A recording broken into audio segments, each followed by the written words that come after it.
biasa dipanggil ANSI, NIM 2020410020. Prodi Manajemen A. Kali ini saya akan menjelaskan materi tentang perencanaan sumber daya manusia. Dengan tujuan yang ingin dicapai yaitu yang pertama, mengetahui definisi dan manfaat proses perencanaan sumber daya manusia. Yang kedua, mengetahui teknik-teknik peramalan permintaan tenaga kerja. Dan yang ketiga, mengetahui faktor-faktor yang mempengaruhi permintaan dan penawaran tenaga kerja. Yang pertama, pengertian perencanaan sumber daya manusia. Perencanaan sumber daya manusia merupakan salah satu aktivitas atau proses perkiraan maupun peramalan akan kebutuhan sumber daya manusia yang terdapat dalam sebuah organisasi dengan melihat ketersediaan sumber daya manusia baik di dalam maupun di luar organisasi. Proses perencanaan ini bertujuan untuk mengetahui posisi apa di dalam organisasi yang harus diisi dan bagaimana cara mengisinya. Yang berikut adalah tujuan perencanaan sumber daya manusia. Tujuan perencanaan sumber daya manusia penting dilakukan karena dengan proses perencanaan yang baik akan mendukung pencapaian rencana strategis organisasi. Tujuan dari perencanaan sumber daya manusia yakni untuk memastikan bahwa sejumlah tenaga kerja dalam jumlah tertentu yang dibutuhkan oleh organisasi telah memenuhi persyaratan dan telah bersedia pada suatu kurun waktu tertentu. Dengan diadakannya perencanaan terhadap sumber daya manusia, maka sasaran yang ingin dipenuhi yaitu 1. Berkurangnya biaya yang dikeluarkan. 2. Perencanaan sumber daya manusia dan perencanaan strategi. 3. Dasar bagi efektivitas manajemen sumber daya manusia. Dan yang keempat, rekrutmen.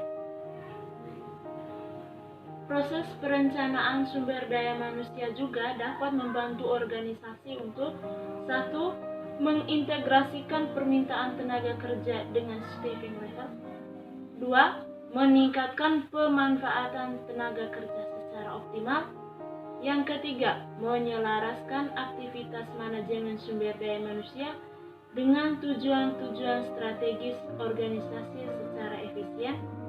Yang keempat, memperoleh keuntungan ekonomi dari proses mempekerjakan pekerja baru.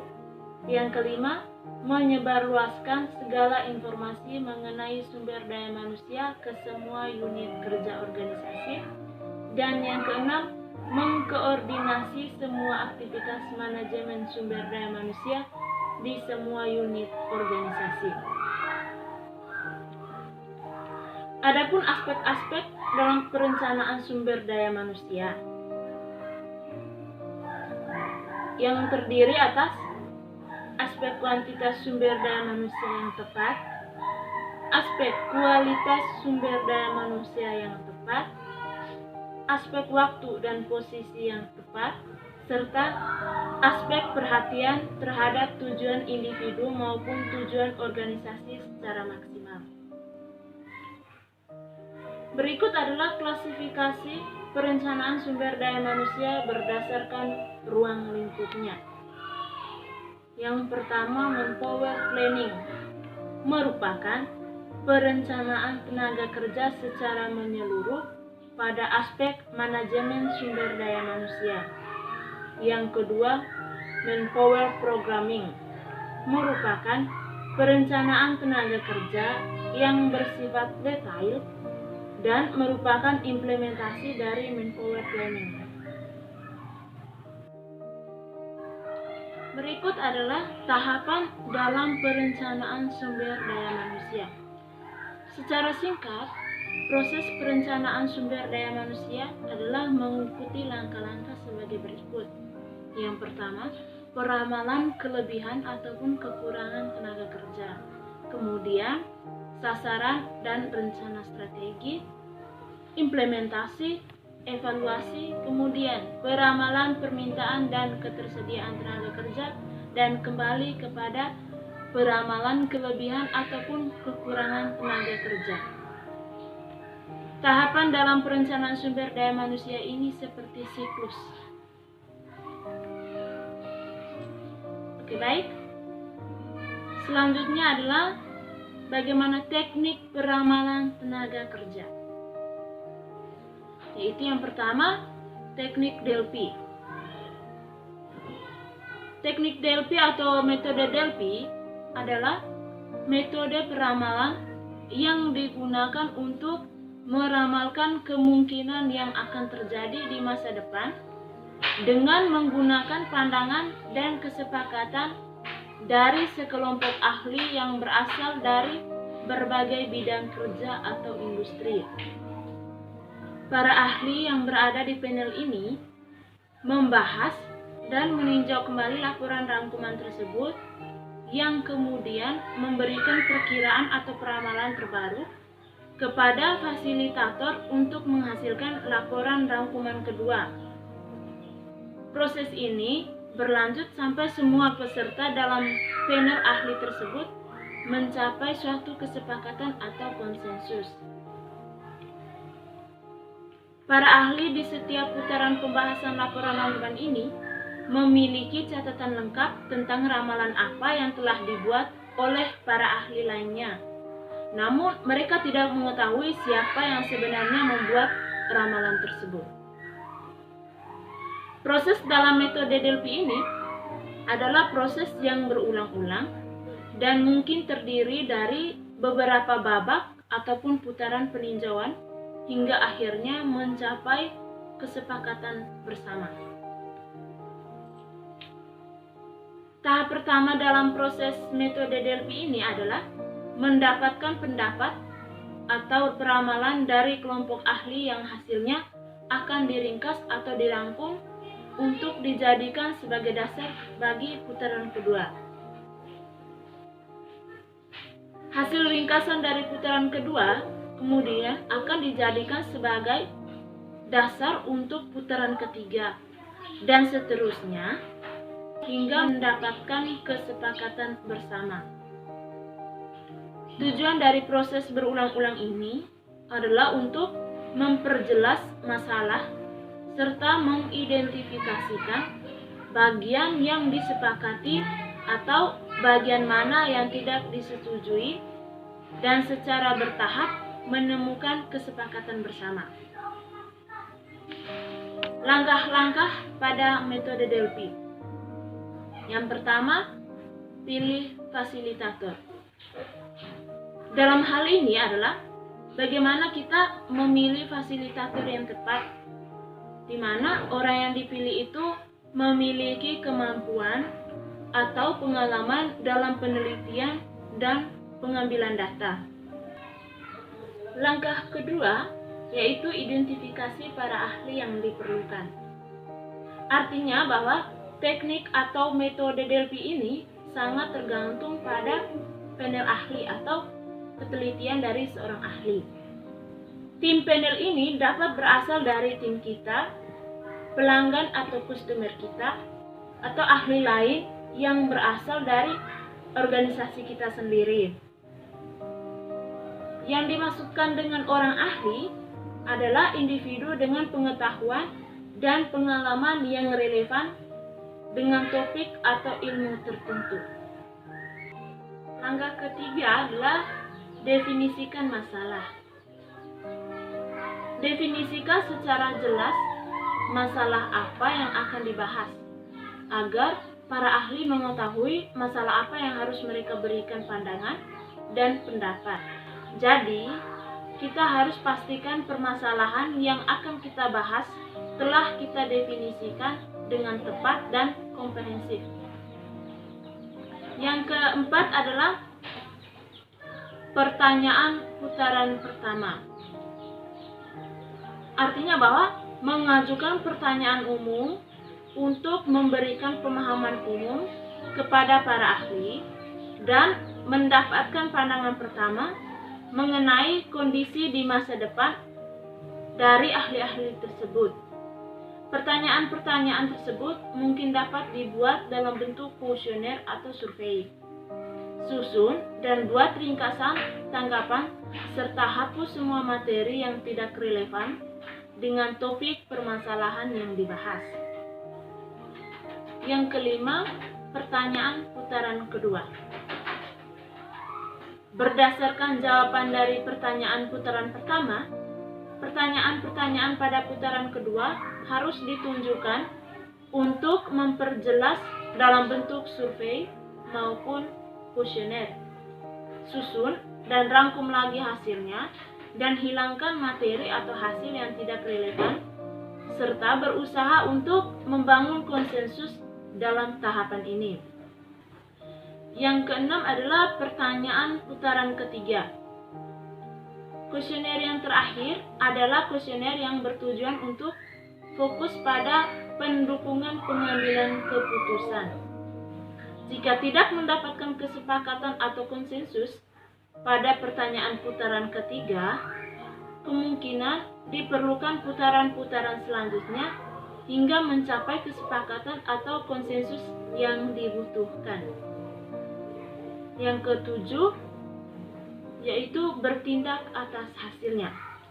Artinya bahwa setelah mendapatkan konsensus atau kesepakatan mengenai pandangan dan peramalan pada masa depan, kita perlu menganalisis temuan atau hasil tersebut dan siapkan rencana atau tindakan untuk menanggapi dan menangani risiko serta peluang masa depan. Metode atau teknik yang kedua adalah rata-rata bergerak atau moving average. Merupakan sebuah pendekatan kuantitatif untuk meramalkan permintaan tenaga kerja yang didasarkan pada suatu indeks organisasi seperti penjualan.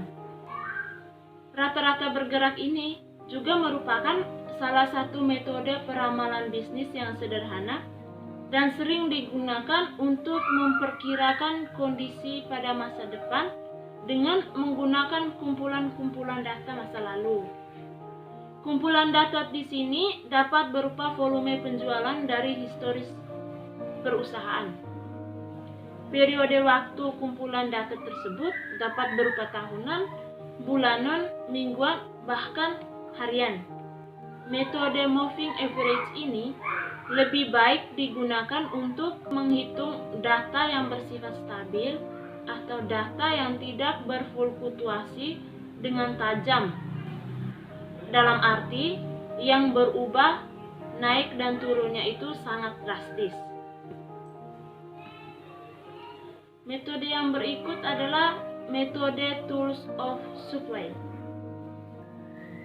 Analisis tools of supply meliputi yang pertama, tabel staffing adalah penyajian dalam bentuk tabel dari semua jabatan dalam organisasi disertai dengan jumlah dari karyawan yang menjabat saat ini dan kebutuhan tenaga kerja untuk masa yang akan datang. Yang kedua adalah Markov analysis, adalah metode untuk melacak pola dari pergerakan karyawan pada berbagai jabatan. Analis Markov sebenarnya berguna untuk mempelajari dan menganalisa setiap proses runtun waktu. Yang keempat adalah metode manajemen forecast, adalah sebuah pendapat atau keputusan dari para supervisor, manajer departemen atau pihak lain yang memiliki pemahaman mengenai kebutuhan organisasi akan tenaga kerja. Dapat dikatakan bahwa masa depan itu tidak pasti. Oleh karena itu, manajemen perusahaan harus mempelajari faktor-faktor tertentu yang dapat berpengaruh terhadap kebutuhan sumber daya manusia di masa yang akan datang. Berikut adalah faktor-faktor yang mempengaruhi permintaan dan penawaran tenaga kerja. Yang pertama, faktor-faktor yang dapat mempengaruhi permintaan tenaga kerja, yakni faktor eksternal. Faktor eksternal adalah faktor-faktor di luar organisasi tetapi memiliki dampak terhadap jumlah pekerja yang dibutuhkan oleh organisasi. Faktor-faktor eksternal tersebut terdiri atas 1. Kondisi perekonomian. Kondisi ekonomi akan ikut menentukan jumlah permintaan tenaga kerja yang dibutuhkan organisasi. Kondisi perekonomian yang mengalami resesi tentu akan menyebabkan organisasi menurunkan tingkat produksinya, sehingga jumlah pekerja yang dibutuhkan pun menurun. Begitu pula sebaliknya, apabila kondisi ekonomi sedang naik, maka produksi meningkat dan kebutuhan akan tenaga kerja pun ikut meningkat. Yang berikut, kondisi sosial politik. Kondisi sosial politik akan mempengaruhi jumlah permintaan tenaga kerja yang dibutuhkan oleh organisasi. Dalam hal ini, apabila kondisi sosial politik di dalam negeri stabil, maka kondisi perekonomian pun akan stabil, sehingga produksi bisa berjalan lancar. Untuk menjalankan produksi, organisasi tentu membutuhkan tenaga kerja. Sebaliknya, apabila kondisi sosial politik di dalam negeri kacau, maka kondisi perekonomian terganggu dan aktivitas produksi pun terhambat, atau mungkin bisa saja berhenti. Akibatnya, permintaan akan tenaga kerja pun berkurang. Faktor yang berikut adalah teknologi. Seiring perkembangan teknologi, banyak pekerjaan yang dulu yang dikerjakan secara manual oleh manusia kini telah diotomatisasi. Teknologi komputer dan robotik telah menggantikan tenaga kerja manusia. Akibatnya, permintaan akan tenaga kerja pun berkurang. Semakin canggih teknologi yang dimiliki oleh sebuah organisasi, maka semakin kecil jumlah pekerjaan yang dibutuhkannya. Yang berikut, kompetisi. Kompetisi mengharuskan sebuah organisasi memiliki keunggulan untuk bisa bertahan di dalam persaingan. Kompetisi ini seringkali mengharuskan organisasi untuk menekan biaya produksi seminimal mungkin. Hal ini berakibat pula pada permintaan akan tenaga kerja. Organisasi seringkali harus mengurangi jumlah tenaga kerjanya untuk menekankan ongkos produksi. Yang kedua adalah faktor internal. Faktor-faktor ini berdampak langsung terhadap jumlah permintaan tenaga kerja yang dibutuhkan oleh organisasi. Faktor-faktor internal tersebut antara lain, yang pertama, rencana strategis organisasi. Rencana strategis organisasi adalah sebuah rencana yang terstruktur mengenai tujuan-tujuan organisasi yang ingin dicapai dan strategi-strategi yang digunakan untuk mencapai tujuan-tujuan tersebut.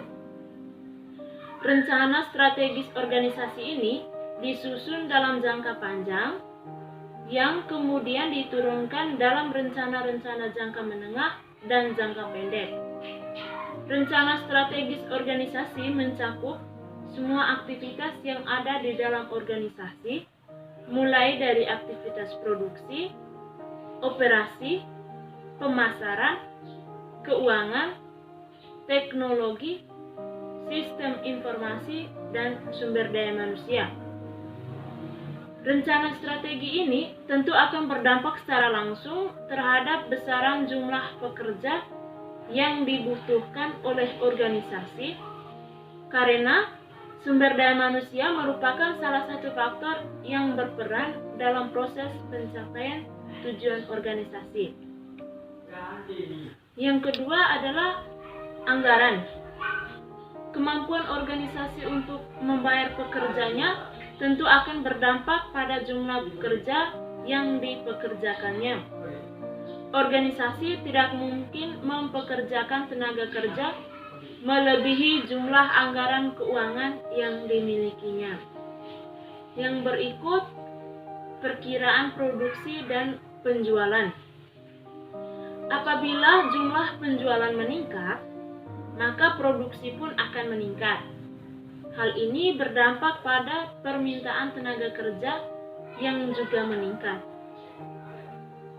Begitu pula sebaliknya, apabila jumlah penjualan menurun, maka produksi pun akan menurun, dan ini akan berakibat pada penurunan permintaan tenaga kerja.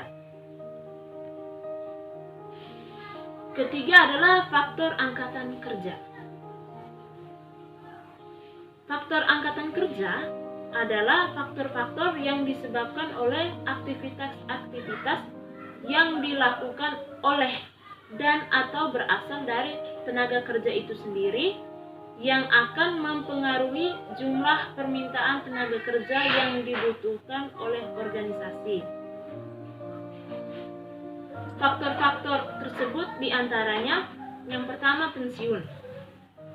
Setiap pegawai pasti akan mengalami masa pensiun. Oleh sebab itu, perusahaan harus memperkirakan kebutuhan pegawai baru didasarkan pada jumlah pegawai yang akan pensiun sehingga tidak terjadi kekosongan posisi.